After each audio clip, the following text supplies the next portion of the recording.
Fast Action. Hello everyone, welcome to Taking the Fast Action, the only show that brings you real-life public health issues. Last week, we talked about our safety on Uganda's roads, and most of us felt a little bit unsafe. But the question was, who is to blame for this? Much of the blame went to the locally known bodabodas, the reckless drivers, and above all, the poor condition of the roads. But all in all, we are all accountable to what happens on us, on our roads. This week, we want to take a focus on how safe are our children on Uganda's roads. How safety conscious are we towards children on our roads? This and many more on Taking the Fast Action.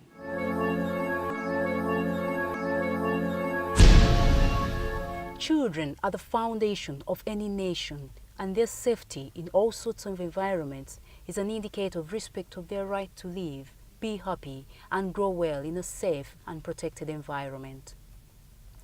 Today we find that children are spending an increasing amount of time on the road, either as passengers in private or public means of transport, or as school children walking to school. It is very common seeing parents driving with their children without taking any safety measures. Quite often, we see children held quite close to windscreens and others peeping through the window with their hands swinging outside. It is unfortunate that parents and guardians seem to have no idea about children's safety while on the road, an indication that the level of passenger safety for children in Uganda still remains below standard.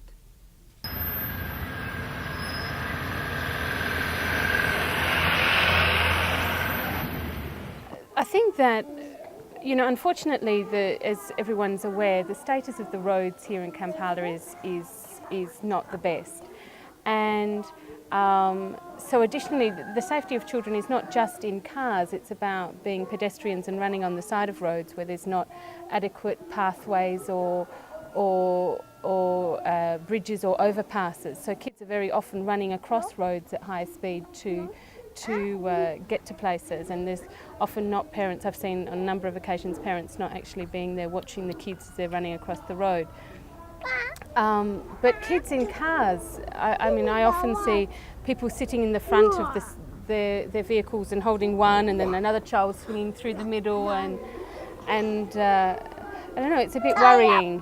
Many children sit in the vehicles in the front or the back, and they're not belted in, and there's no speed control. Some people drive really fast, some people don't, and it's just people wind in front of each other, and I just think it's very easy for a car to be knocked and a child to go through the front screen, and But also, Nate, the buses that children get to school, there's so many of overloaded buses, and you look at the bus and you think, oh my God, is it even going to get them to their destination?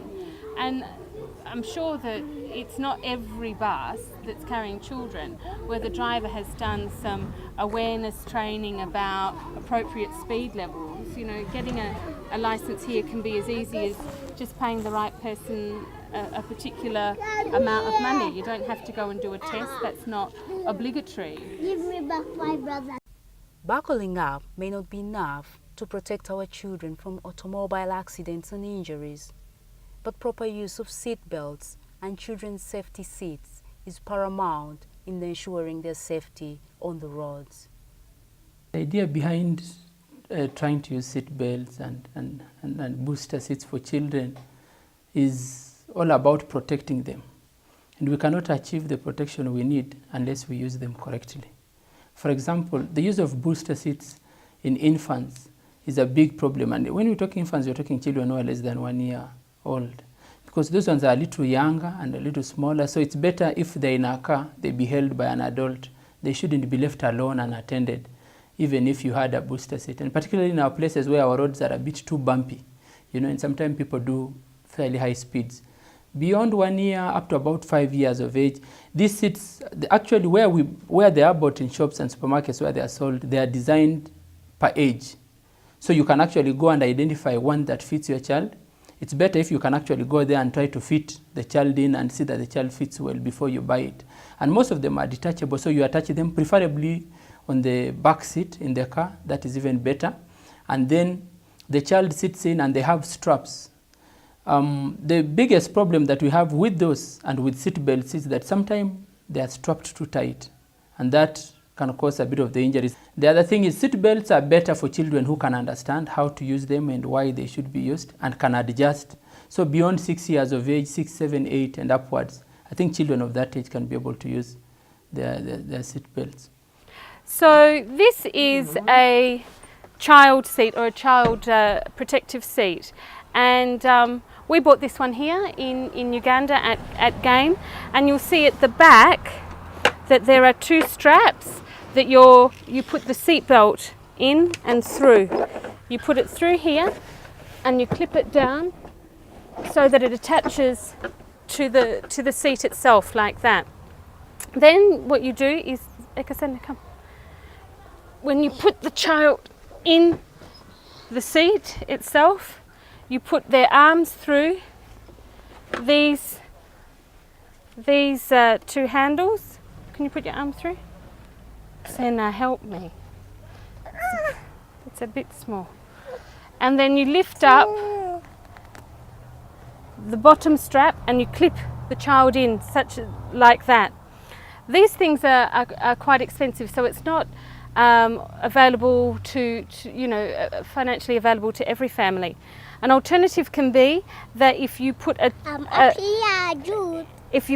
pillow on the bottom of the seat and you use the seat belt to bring the across the front of the child and clip it in. That way you're lifting the child up and it's getting a better coverage on the strap. It's really important not to have the strap cutting across the child's neck, because as you can imagine with impact, if you're moving forward or you have to stop suddenly, you don't want it cutting or hurting the child's neck. There are lots of different options with these seats. They can be more expensive and they can be a lot cheaper, but they really do actually help the safety of the children in the back of the car. Mama feels safe. Important to note is that premature use of seat belts poses a health risk to our children, and an improperly positioned seat belt is likely to cause injuries to your child, as explained by Dr. Malende, a pediatrician at Paragon Hospital. If a seat belt is put too tight on a young child, it can press so hard on the lungs, and that can hinder the ability of the child to breathe. And because the child becomes very uncomfortable and breathing becomes a problem, you can compromise the ability of the lungs of the child to work, and child could even suffocate. The other thing is, it can, you see, in the process of struggling to get a good position, the child can have bruising, and those are some of the injuries that can occur.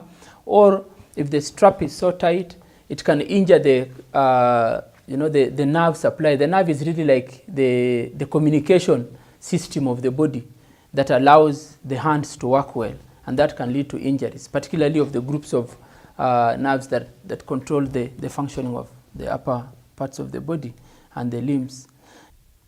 With the increasing busy schedules of caretakers, thousands of children walk to school on their own. Walking may be healthy for their bodies, but how safe are they on the road?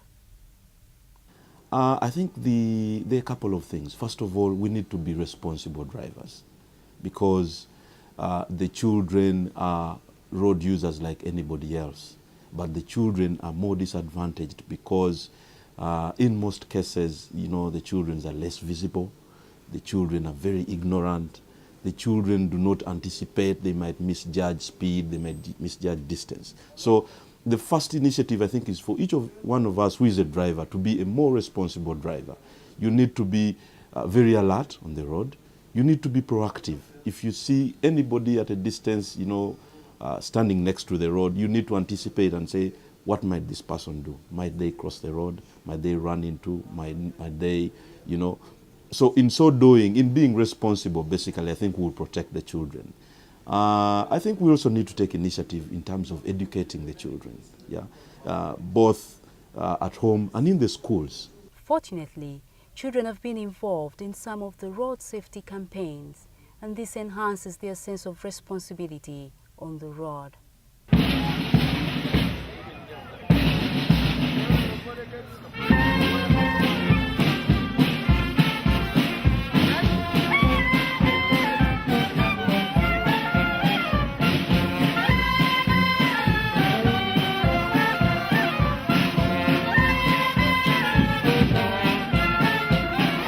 Motorcycle use by parents to transport their children to school is very common in Uganda, but it predisposes children to accidents and injuries. In most cases, the children cannot ably hold on to the motorcyclist, and above all, the capacity on one motorcycle is usually unacceptable. Children are put on fuel tanks, with offenders having totally no idea of the likely dangers. My dear parents, really if you love your children, a child who would sit on a border should be one, and this is a child who can sit and round up the rider with both arms around his waist. Not somebody, a child that even the hands cannot reach the middle of the waist of this rider. You are putting your child in danger, because remember, on a motorcycle, you're the person, you are the body of your vehicle called the motorcycle. So, in case if a trailer hoots, this child automatically will jump off the motorcycle and falls down. Schools are one of the places where children are expected to learn more about road safety. But this does not happen quite often, and even when it does, it is not comprehensive. We do teach road safety measures in our school and SST lessons, that's from P4 up to P7, and then P1 up to P3. Under the new curriculum system we are using, they are taught under literacy 1. But we do it by using textbooks, by using charts which teachers draw and display in classes. But that is not enough. These children need to go outside and see exactly what's happening on the Ugandan roads nowadays. They need to go and see the zebra crossing physically. They need to go and see the traffic lights, how they are being controlled, how people use them, and understand more. So, as a school, if we could get organizations coming up and helping us take these children outside in different roads to see what's happening there, it would be of great help. Training young children on how safely to use the roads takes time and may not necessarily translate into the required behavior immediately due to the so many things that distract children, but the efforts are worth it. School authorities are always cautious of the safety of their children and have always worked with community volunteers who've played a significant role in ensuring the safety of school children, most especially during the busy hours when it is risky for them to cross the roads on their own. To the volunteers, this is an absolute service to the community. However, they still face a challenge of reckless road users. Omulimu gwenkola gwa bwannakyewa kinsanyisa okuba obumanyirivu ku mulimu gwange. Emyaka gye ngumazeeko mingi ate nga ndi musanyufu, nsaza abaana bange nga ndi muzadde olw'essanyu, naye emmotoka zisiba boda nesigala ng'etambula ate enkomerera sibye nasigala nga kuvuma. Kale mbadde nsaba ow'obuyinza anyambeko awulire ku baboda.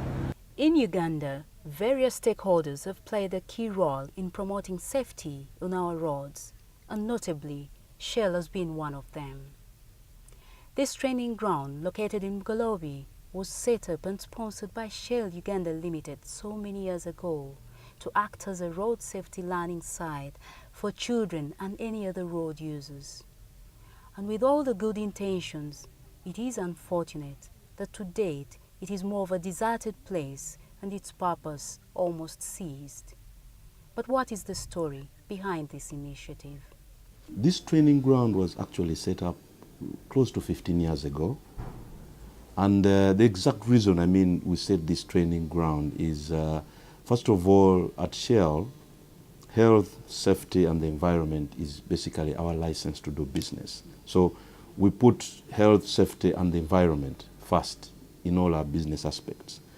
And if you bring it in relation to our direct business today, the motorist is basically the person who consumes our product. And so the motorist is a very important person to our business. But in that line, the motorist and accidents on the road then form a big part of our concern.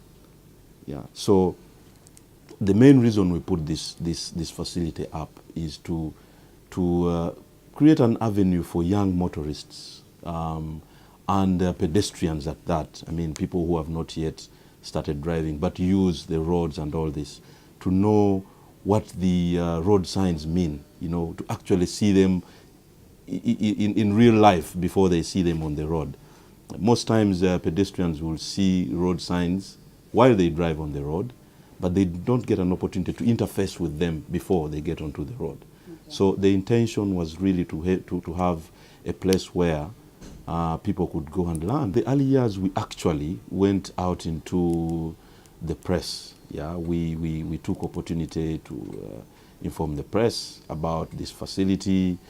We actually talked to the local community, and I would say the local leaders, the local councils, the divisionary councils, about the availability of this facility, and also the fact that it was actually open and free. Yeah.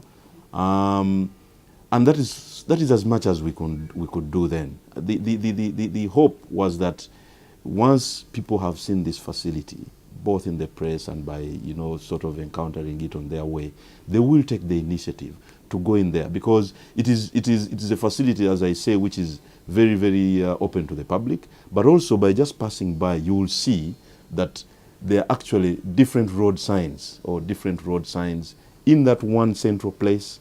And of course, with your curiosity, you could understand that it's basically a place that has been designed to sort of teach. So we did do some publicity in the early times. We also engaged the local people, the local authorities, the local administration. We also involved the schools around. And I think that was as much as we could do then.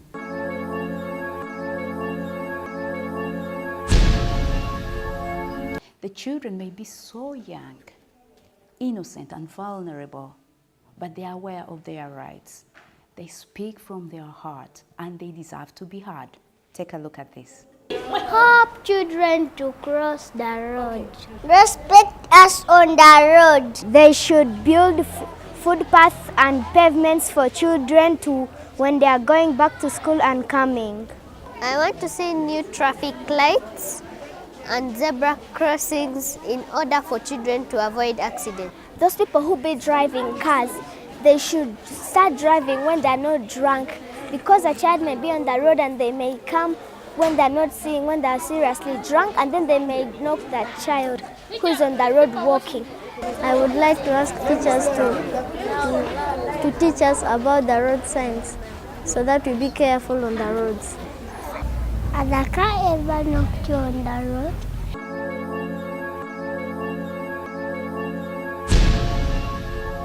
With me is Dr. Ombeva Malande, a pediatrician at Paragon Hospital, and he's here to discuss with us the issues regarding safety of children on the roads and what has he seen throughout his career in terms of the types of injuries that children do get. Doctor, lately we are seeing a trend where children are involved in really major accidents or are injured in road accidents. What do you think we are not doing right, or what are we doing wrong in this case? As regards accidents, particularly involving children, when we look at what could be going wrong, it's at different levels. In terms of, there are levels where what the government could be doing, and then we have our own responsibilities as caretakers to children, maybe guardians or parents. And then schools, institutions that deal with children, schools, church where children go for Sunday school, and areas where children go to play and recreational facilities, they also have a responsibility. At the level of government, I think maybe issues about signs, even just on the road, simple, understandable road signs. You'll find that most of the road signs that we have are more, for adult use. We don't have those that are child sensitive. Yeah, and if we don't have road signs that are child sensitive, the children will never understand what the sign means. And then if you look at schools, our curriculum should focus on inculcating road safety to our children in terms of beginning to teach children early how safe it is to behave when you're on the road, when you are a pedestrian and when you are, a passenger in a car or on an automobile. These days, most parents put children on, the motorcycle, boda, and they just send the man to take the child to school and wait for the child to come in the evening. They don't even talk to the man and instruct him what kind of speed is good for the child. You find a child holding onto the, the ride of the motorbike and in the morning, and they're speeding to school. So they are not child sensitive. Actually, the first impression I always get is that maybe the parents actually don't understand the risk of what they are putting their child in. First, I don't actually think a majority of parents sit down with their children and actually advise them about the risks. While they know, okay, they may not have another option of how to get the child to school, but they could talk about the risks. A child, while seated behind a motorbike, could easily put their leg in between the wheel, the rims of the wheel of the motorbike, and that can cause a very bad accident. The child could end up losing the limb. Or because most of them don't have straps and a child has to hold on to the rider, what if the wind is blowing so hard? Children don't even have the guards for the head, and a child can easily get, mixed up and fall off the bike. And when the bikes are speeding so high, you could have accidents and children roll and get knocked. But that is only as regards children as passengers on a motorbike. What about in the cars, where you sit in your car, your child is behind, is not attended, is busy rolling down the mirrors and rolling them up and looking outside the window in the car? Or you put a seat belt on a child, and you are choking the child, and child is turning up and down and is discomfort. Even you as the driver, you get, confused, and you can easily cause an accident. Yeah. Children may not understand issues about laws and felonies, and that's why there are protective things that have been put in the car. And that's why we have a central lock, for example, a window lock, for example. If the child is behind and you've put up the windows, you can put a window lock. And however much the child tries, they cannot bring the window down. That window will only be controlled by the person driving the car. And the same thing happens with a child lock. You could put a child lock on the doors behind, and there are very many parents who their cars have that facility, but they don't put it on. The child is seated behind, they don't put a child lock. That means, doctor, that driving a car does not mean that you know every bit yes. of the car. And that brings in a challenge. Are all these things taught in driving schools? You may not be the right person to answer this, but what do you think? The problem is there is no regulation even in terms of curricula. What do you expect driving schools to educate? And most of the driving schools do not have child-oriented or child-sensitive topics. They will tell you about how you drive, how you move forward, how you reverse, how you park, but no one ever tells you about how to take precautions for a child. What should be done? Who should be the key players in preventing road accidents in regards to children? How should we keep our children safe on the roads? We need to take precaution. In church where children go for Sunday school, I think Sunday school teachers need to incorporate traffic safety. I mean, because they spend a lot of time with the children on Sundays.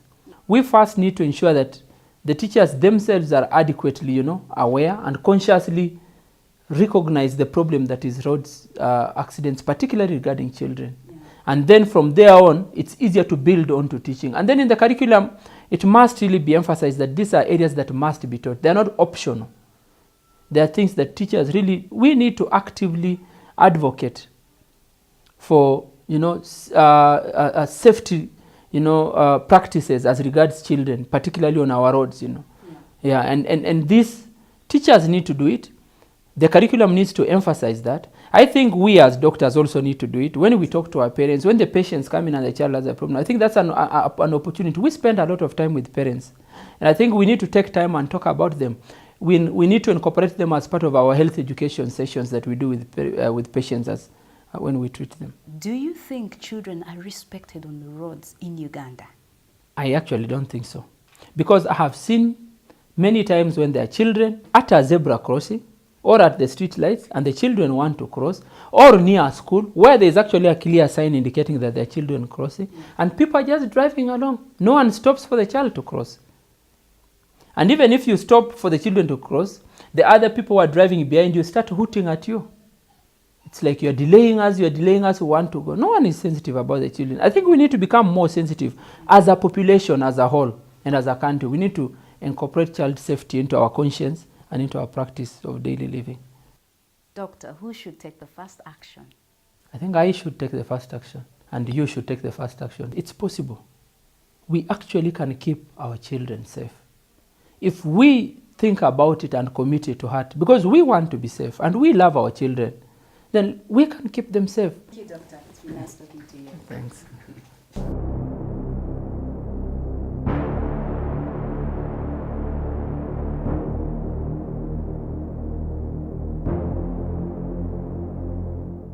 You've had it all, you have seen it all. It's possible to protect our children from road accidents if we collectively become accountable on what happens on our roads.